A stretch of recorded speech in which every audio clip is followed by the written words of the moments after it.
एक सच्ची कहानी है जो मैं इस कहानी को अपने भजन के माध्यम से आपको सुना रही हूँ। एक खान साहब थे, वो एक पनवाड़ी की दुकान में रोज पान खाने जाया करते थे। एक दिन उन्होंने उसकी दुकान में एक तस्वीर देखी जिसमें छोटे से बालक की छवि थी। वो खान साहब उस बालक की तस्वीर देखकर पनवाड़ी से कहते हैं कि बालक तो बहुत ही सुंदर है। इसके सिर पर मोर मुकुट, कानों में कुंडल, तन पे पीतांबर और पाँव में पैजनियां कितने सुंदर लग रहे हैं। लेकिन बस एक ही कमी है कि ये जिस जमीन पर खड़ा है वो खुरदरी है और इसके पाँव में जूते भी नहीं हैं। ये खुरदरी जमीन इस नन्हे पाँव में चुभती होगी। ये बात सुनकर पनवाड़ी ने उससे कह दिया कि तो तुम ही ले आओ इसके जूते और उसे पहना दो। बात खान साहब को लग गई। दूसरे दिन ही वो उस बालक के नन्हे पाँव के लिए जूते बनवाकर पनवाड़ी के दुकान पर पहुंच गया और पनवाड़ी से कहा कि देखो, मैं इस बालक के लिए जूते ले आया हूँ, उसे बुला लो, मैं उसे पहना दूंगा। पनवाड़ी ने कहा, अरे ये बालक तो यहाँ नहीं रहता है, ये तो वृंदावन में रहता है। वृंदावन में? खान साहब कहते हैं, वृंदावन में? वो कहता है, हाँ ये तो वृंदावन में रहते हैं। तो खान साहब कहते हैं, चलो वृंदावन में ही पहना देंगे, लेकिन जरा उसका नाम और पता तो बता दो। तो पनवाड़ी कहता है कि खान साहब, वृंदावन में जाकर किसी से भी पूछ लेना कि श्याम कहाँ रहता है, तो सभी बता देंगे। अब वो खान साहब वृंदावन पहुंच जाते हैं और हाथों में पादुका लेकर किस तरह से श्याम को ढूंढ रहे हैं। बताओ कहाँ मिलेगा श्याम, बताओ कहाँ मिलेगा श्याम, बताओ कहाँ मिलेगा श्याम, बताओ कहाँ मिलेगा श्याम। चरण पादुका लेकर सबसे, चरण पादुका लेकर सबसे पूछ रहे रस खान, बताओ कहाँ मिलेगा श्याम, बताओ कहाँ मिलेगा श्याम। वृंदावन में चूंकि श्याम के नाम से उस बालक को कोई जानता नहीं था और वो कई दिनों से उसे ढूंढते ढूंढते परेशान हो गए। आखिर एक सज्जन व्यक्ति जो उनको कई दिनों से देख रहा था और अपने पास बुलाकर पूछता है कि अरे भाई, तुम किस श्याम को ढूंढ रहे हो? उसका हुलिया मुझे भी तो बताओ ताकि मैं तुम्हारी कुछ मदद कर सकूं। तो खान साहब श्याम के रूप का वर्णन करते हैं, सुनिएगा। वो नन्हा सा बालक है, सांवली सी सूरत है, बाल घुंघराले उसके, पहनता मोर मुकुट है, बाल घुंघराले उसके, पहनता मोर मुकुट है, नैन उसके कजरारे, हाथ नन्हे से प्यारे, बांधे पैजनिया पग में, बड़े दिलकश है नजारे, बांधे पैजनिया पग में, बड़े दिलकश है नजारे। घायल कर देती है दिल को, घायल कर देती है दिल को उसकी एक मुस्कान, बताओ कहाँ मिलेगा श्याम, बताओ कहाँ मिलेगा श्याम। श्याम की जो छवि खान साहब उस सज्जन को बताते हैं, उसे सुनकर वो सज्जन को पता चल जाता है कि ये खान साहब किसे ढूंढ रहे हैं और वो उसे समझाते हैं। समझ में आया जिसका पता तू पूछ रहा है, वो है बांके बिहारी जिसे तू ढूंढ रहा है, वो है बांके बिहारी जिसे तू ढूंढ रहा है।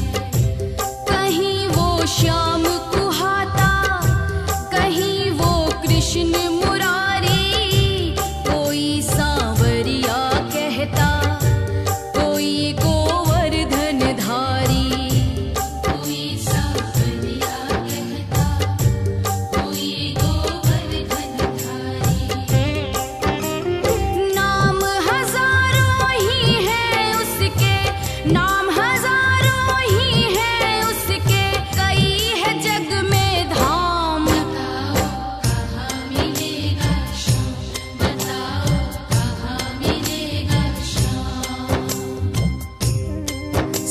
की बातें सुनकर और उससे पता जानकर वो सीधे बांके बिहारी के मंदिर में पहुंच जाते हैं और ज्यों ही मंदिर के अंदर प्रवेश द्वार पर जाने लगते हैं, वहीं खड़ा पुजारी उन्हें मंदिर के अंदर जाने से रोक देता है और कहता है कि तुम अन्य जाति के हो, इसलिए तुम अंदर प्रवेश नहीं कर सकते हो।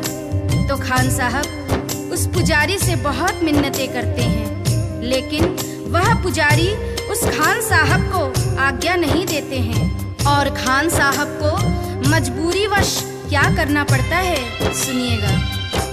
मुझे ना रोको भाई, मेरी समझो मजबूरी, शाम से मिलने दे दो, बड़ा है काम जरूरी।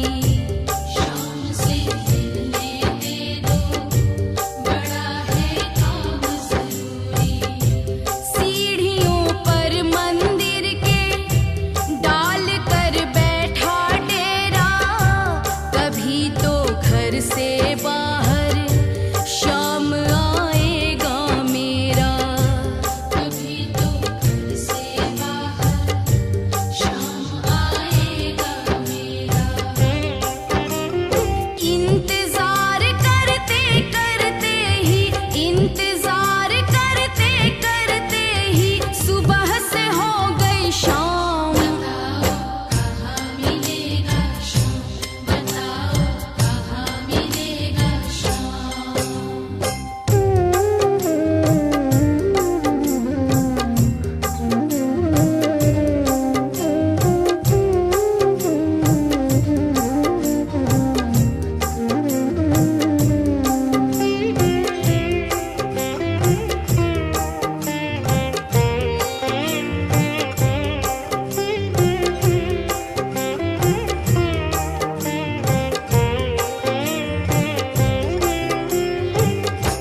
जाग कर रात बिताई, भोर होने को आई, तभी उसके कानों में एक आहट सी आई, तभी उसके कानों में एक आहट सी आई।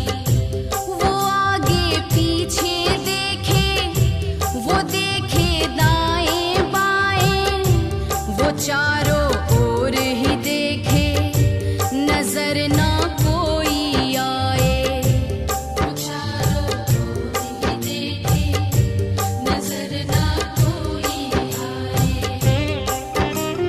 झुकी नजर तो कदमों में, झुकी नजर तो कदमों में, बैठा था नन्हा श्याम। बताओ कहाँ मिलेगा शाम, बताओ कहाँ मिलेगा शाम। चूंकि भक्तों के लिए यहाँ महत्वपूर्ण संदेश है, इंसान जब तक अपने मद में खोया रहता है, जब तक इधर उधर देखता रहता है, भगवान उसे नजर नहीं आते हैं। जब तक उसका शीश नहीं झुकता है, उस पर भगवान की कृपा नहीं होती है। यहाँ पर जैसे ही खान साहब शीश झुकाकर नीचे की ओर देखते हैं, तो वह बालक नजर आ जाता है और खान साहब खुशी से फूले नहीं समाते हैं और कैसे उस बालक पर अपना प्रेम लुटाते हैं। खुशी से गदगद होकर गोद में उसे उठाया, लगा कर के सीने से बहुत ही प्यार लुटाया, लगा कर के सीने से बहुत ही प्यार लुटाया। पादुका पहनाने को पाँव जैसे ही उठाया, नजारा ऐसा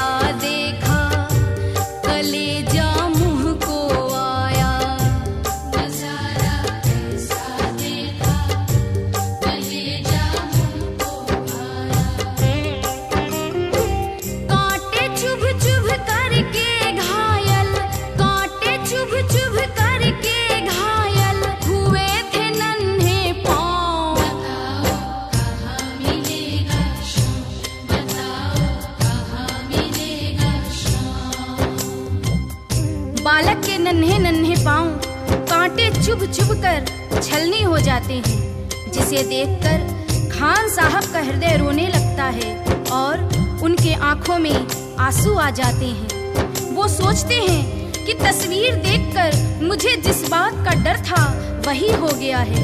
ये खुरदरी जमीन पर चलकर आया है जहां फूलों में कांटे पड़े होंगे, जिससे इसके पांव घायल हो गए हैं। और उस नन्हे बालक से खान साहब रोते रोते कहते हैं, खबर देते तो खुद ही तुम्हारे पास में आता, न पग में छाले पड़ते न चुभता कोई कांटा।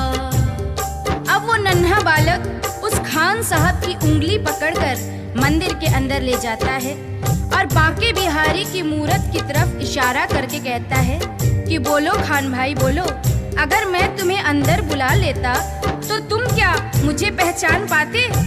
क्या तुमने यही मूरत अपने दिल में मेरे लिए बसाई थी? क्या तुम मुझे पहचान पाते? नहीं पहचान पाते ना? इसलिए ही छवि जैसी तू मेरी बसा के दिल में लाया, उसी ही रूप में तुझसे यहाँ मैं मिलने आया, उसी ही रूप में तुझसे यहाँ मैं मिलने आया। गोकुल से मैं पैदल आया, गोकुल से मैं पैदल आया, तेरे लिए ब्रजधाम। बताओ कहाँ मिलेगा श्याम, बताओ कहाँ मिलेगा श्याम। ये कटु सत्य है। गीता, रामायण, महाभारत कहीं भी पढ़ लीजिए, भगवान को हम जिस रूप में देखते हैं उसी रूप में वो हमें दर्शन देते हैं। जैसे कि द्रौपदी ने कृष्ण से कहा कि तुमने मेरा चीर बढ़ाने में इतनी देरी क्यों की? तो कृष्ण ने कहा कि दोष मेरा नहीं है द्रौपदी, दोष तुम्हारा है। द्रौपदी, मैं तो तुम्हारे पास ही खड़ा था, तुमने पुकारा ही नहीं। तुमने तो द्वारिकाधीश मेरी लाज बचाओ कहकर पुकारा, इसलिए मुझे द्वारका जाना पड़ा और तुम्हारे पास आने में मुझे वक्त लग गया। अगर तुम मुझे भैया कहकर बुलाती तो मैं तो तुम्हारे पास ही खड़ा था द्रौपदी। श्याम की बातें सुनकर कवि तो हुआ दीवाना, कहा मुझको भी दे दे तेरे चरणों में ठिकाना, कहा मुझको भी दे दे तेरे चरणों में ठिकाना।